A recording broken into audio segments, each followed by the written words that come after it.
যেখানেই বাঘের ভয় সেখানেই সন্ধ্যা হয়, দেখতে দেখতে এখানেই সন্ধ্যা নামলো। জাস্ট ভিউটা দেখুন বন্ধুরা, এখন আমি আছি জঙ্গলের মধ্যে। হ্যালো ফ্রেন্ডস, কেমন আছেন সকলে? আজকের ব্লগটা এখান থেকেই শুরু করছি। আর এখন আমি আমার পক্ষীরাজে চড়ে চলেছি কাজ করতে, অর্থাৎ আমার কোম্পানিতে। হ্যাঁ, আমি একটা বেসরকারি কোম্পানিতে চাকরি করি। আমি মনে করি ব্যবসা করাটাই ভালো, স্বাধীন ব্যবসা, স্বাধীন থাকা যায়।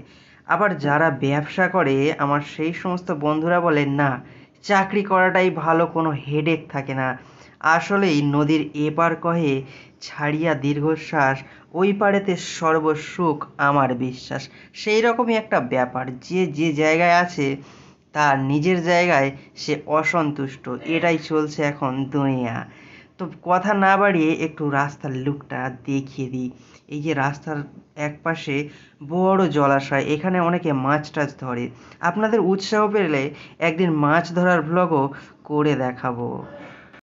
আজকে আপাতত চলুন আমার কারখানাটা একটু দূর থেকে দেখিয়ে নিই। এই প্রায় কাছাকাছি চলে এসেছি।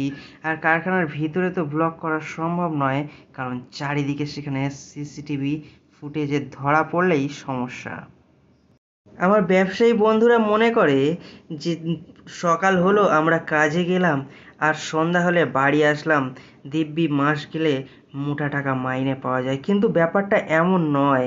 আমরা যদি একটা দিন ছুটি করি তাতেও আমাদের মনের শান্তি থাকে না, এই বুঝি পরের দিন গেলে অফিসে বসের কাছে ঝাড় শুনতে হবে। অফিসে কোম্পানির মালিকের নিত্য নতুন দৈনন্দিন বাহানা শুনতে শুনতে জীবন জেরবার হয়ে ওঠে আমাদের। আমাদের জীবনটা হাঁসফাঁস করে। তো বন্ধুরা, আমি একেবারে আমার কোম্পানির কাছাকাছি চলে এসেছি। ওই যে সাদা বিল্ডিং, সামনে অটো দাঁড়িয়ে আছে, ওটাই আমাদের কোম্পানি। এই আমি দাঁড়িয়ে আছি কোম্পানির ভিতরে। এখন আমি দাঁড়িয়ে আছি কোম্পানির ছাদে। আমার কাছে মনে হয় এক একটি কোম্পানি হলো টাকা ছাপানোর মেশিন, আর আমরা হচ্ছে সেই মেশিনের এক একটি পার্টস। মেশিনের সাথে তার পার্টসের যেমন সম্পর্ক, আমাদের মধ্যেও ঠিক তেমনই সম্পর্ক। এখানে আবেগ বিবেক মনুষ্যত্ব কিছুই চলে না। এখানে সম্পর্ক শুধু টাকার সাথে কাজের, আর কাজের সাথে টাকার। এই যে দূরে যত দূর চোখ যায় শুধু কোম্পানি আর কোম্পানি, অর্থাৎ টাকা ছাপানোর মেশিন আর মেশিন। ঝুপ করে সন্ধে নেমে যায়। হ্যাঁ, কোম্পানির মধ্যে ঢুকলে একবার কাজে মন দিলে আর খেয়ালই থাকে না কখন সন্ধ্যা হয়ে যায়। আর আমি একটু এখানে দাঁড়িয়ে একটু দেখাতে চাইছি যে রাস্তায় কতটা পলিউশন, কতটা কষ্টের মধ্য দিয়ে আমাদেরকে প্রতিদিন পৌঁছাতে হয় কর্মস্থলে। চারিদিকে শুধু বিষাক্ত ধুলো আর ধোঁয়া, রাস্তাও বেজায় খারাপ, যখন তখন অ্যাক্সিডেন্ট হয়। এই তো আমারই দুবার রাস্তায় ছোটোখাটো অ্যাক্সিডেন্ট হয়ে গেল।